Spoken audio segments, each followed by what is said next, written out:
আসসালামু আলাইকুম সবাই কেমন আছেন? আলহামদুলিল্লাহ আমরা ভালো আছি।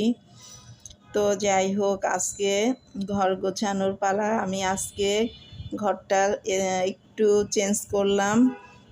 খাটটা ঘুরাইয়া এইদিকে করলাম। তো কেমন হয়েছে জানি না। আমি তো মাঝে মাঝে এটা চেঞ্জ করি। একদিকে বেশি দিন থাকতে পারি না। মনে হয় ঘুরাইলেই ভালো লাগে।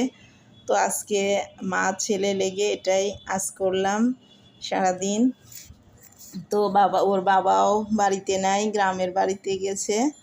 তো এইখানে বেশ সুন্দর করে আমি একটু গুছাই নিলাম ঘরটাকে। আর আমার ঘরে আমি বেশি জিনিস রাখাটা আমার ভালো লাগে না। আমি সিম্পল কিছু জিনিস রাখি। এটা আমারই বেডরুম। তো যাই হোক এখানে আজকে তেমন দুপুরে রান্না নাই, কালকের রান্নাটা ছিল ওটাই ভাবছি আমাদের খাওয়া হয়ে যাবে। তো শুধু ভাতটা রান্না করব। তো এই জন্য সারাদিন এই কাজটাই করলাম। ঘরটাকে সুন্দর করে গুছাই নিলাম, জিনিসগুলা এই খাটের দিক থেকে ওই দিকে নিলাম, গোছাইলাম হালকা পাতলা করে। তো কেমন লাগছে জানি না, আমার কাছে তো বেশ ভালোই লাগছে। আর এই তো সারাদিন এই কাজ। দুপুরে রান্না ছিল না, তো এখন রাত্রের খাবারটা আজকে তৈরি করব।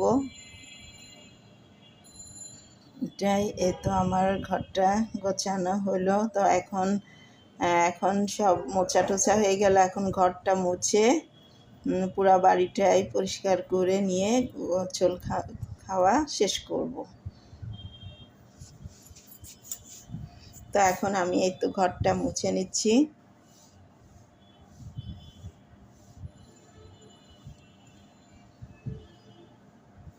তো ঘরটা মোছা হয়ে গেলে আমি রাত্রের এই যে এখন ছেলেরা বলছে আম্মু তান্দুরি বানাও, তান্দুরি খাবো।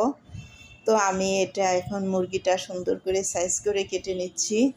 তো এটা রানটার ভিতরে কেমন যেন একটু লাল লাল ভাবছি, হয়তো রক্ত। এটা রক্ত না, আমি অনেক পরিষ্কার করে ধুয়ে নিছি, তবু কেমন যেন লাল লাল হয়ে আছে। তো যাই হোক এখন কি করার, আমি এখন এই তো মুরগিগুলা সুন্দর করে কেটে নিচ্ছি। তো কাটা হয়ে গেলে মশলা মাখিয়ে রাখবো। এটা আমি গোছলে রাখ দিয়ে এটা করে যাচ্ছি, কারণ এটা অনেকক্ষণ রেখে দিতে হবে। অন্তত 5-6 ঘন্টা রেখে দেব, রাত্রেবেলা তৈরি করবো এটা। তো আমার ভিডিওটা যদি আপনাদের কাছে ভালো লেগে থাকে তো আপনারা একটা লাইক দিবেন আর সাবস্ক্রাইব করে পাশে থাকবেন। কমেন্ট করে জানাবেন কেমন হয়েছে। এই দেখেন সুন্দর করে বেশ ডিপ করে হাড্ডি পর্যন্ত কেটে নিলাম। তো আমার এখন কাটা হয়ে গেছে। আমি এখন এক পাশে এগুলা রেখে দিব, রেখে দিয়ে মশলাগুলা বানিয়ে নিব। তো এখন 1 কাপের মতো আমি এখানে টক দই দিয়ে দিলাম। আর ঘরে থাকা সব মশলা দিয়েই আমি এটা সহজভাবে তৈরি করে নিব। তো এখন আমি এক এক করে সব বাটা মশলাগুলা দিয়ে দিলাম। আদা বাটা, রসুন বাটা, পেঁয়াজ বাটা, জিরা বাটা, এই 1 চামচ 1.5 চামচ করে দিয়ে দিলাম পরিমাণ মতো। তো আমার বাটা মশলাগুলা দেওয়া হয়ে গেলে আমি এখন শুকনা গুঁড়া মশলাগুলা দিয়ে দেব। যেমন হলুদের গুঁড়া, মরিচের গুঁড়া, ধনিয়ার গুঁড়া, ভাজা জিরার গুঁড়া আর গরম মশলার গুঁড়াটা। এই হচ্ছে মশলা এই তন্দুরি করতে। যাই হোক এটা দিয়ে দিলাম। আমি একটা লেবু চিপে দিব এখন এর ভিতরে। তো ভাজা মশলাগুলা দিয়ে দিলাম, লবণ স্বাদ মতো। এখন একটু লেবু দেব।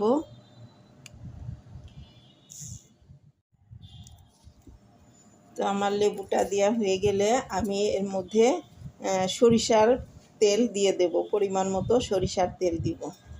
তো এখন মেখে নিচ্ছি, সুন্দর করে মাখিয়ে নিব মশলাগুলা। মাখানো হয়ে গেলে আমি এর ভিতরে তেল দিয়ে দিব।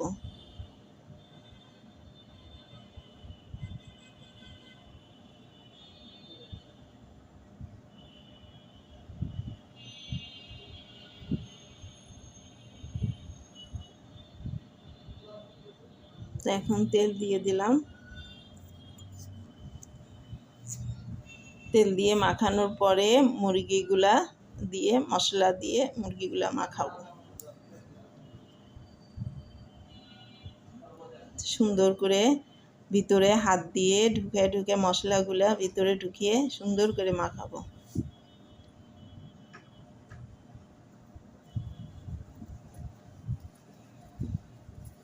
বেশ সুন্দর হয়েছে, মাখানোটাও হচ্ছে সুন্দর।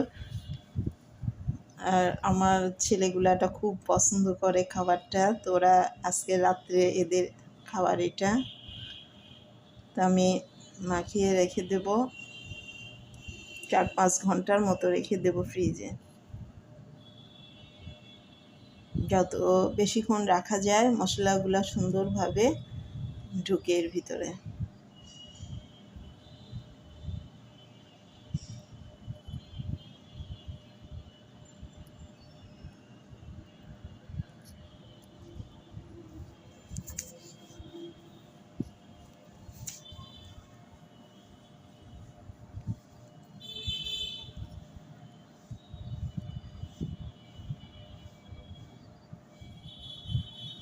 তো এখন আমার মাখানো শেষ, আমি ঢাকনা দিয়ে নরমাল ফ্রিজে রেখে দেব।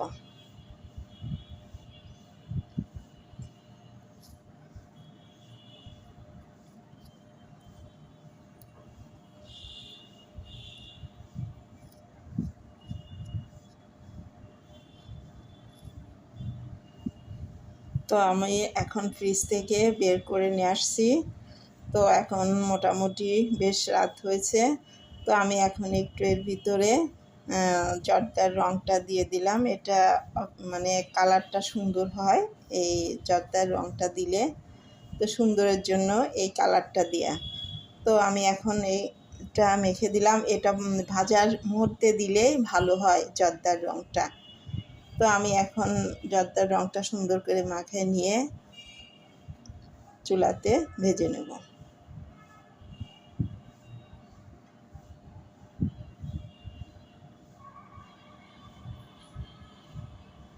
তো এখন আমি প্যানেতে তেল দিয়ে তেলটা সুন্দর করে গরম করে নিয়ে মুরগির পিসগুলা এখন দিয়ে দেব।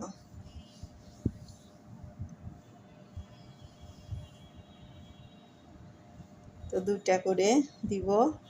তো প্রথমে চুলার জালটা বেশ জোরেই দিয়ে জাল দিচ্ছি, তো পরে আস্তে করে দিয়ে দেব।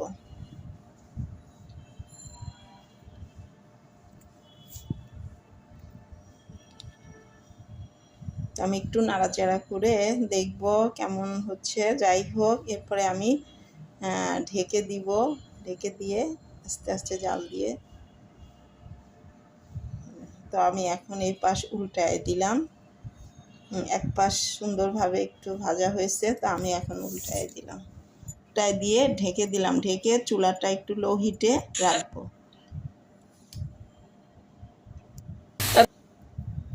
তো একটু বারবার আমি উল্টায় দিচ্ছি, ঘোরায় ঘোরায় ভাজতে হবে যাতে সব দিকে সুন্দরভাবে সিদ্ধ হয়ে যায় এবং ভাজাটাও সুন্দর হয়।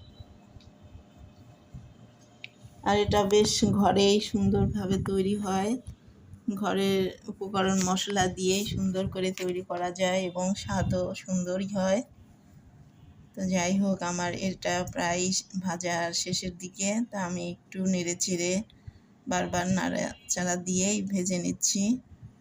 একটু এই পাশ ধরে রেখে নিচের পাটটা যাতে সুন্দর ভাজা হয় সেটা করে নিচ্ছি।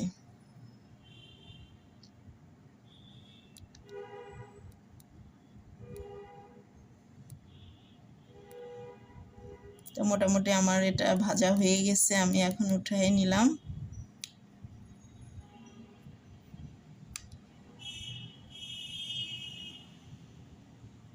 তার এক পিসটা আমি এখন ভেজে নেব।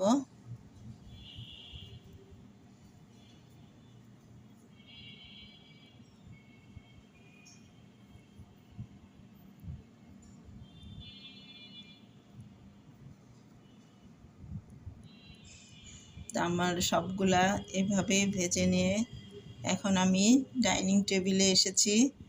যাই হোক, আর অফলাইনে আমি পরোটাগুলো ভেজে রেখেছিলাম, তো আমার এখন ভাজা হয়ে গেছে। তো যাই হোক, আমরা এখন খেয়ে নিব। বেশ সুন্দর হয়েছে, ওরা মজা করে খাওয়া দাওয়া করলো।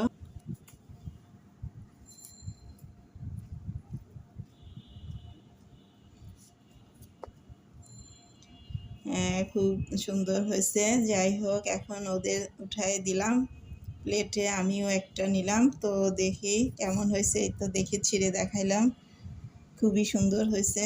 তো এখন আমরা পরোটা দিয়ে খেয়ে নিব। রাত্রের খাবারটা এটাই ছিল। তো এখানেই আমার ভিডিওটা শেষ করব। আসসালামু আলাইকুম, আল্লাহ হাফেজ।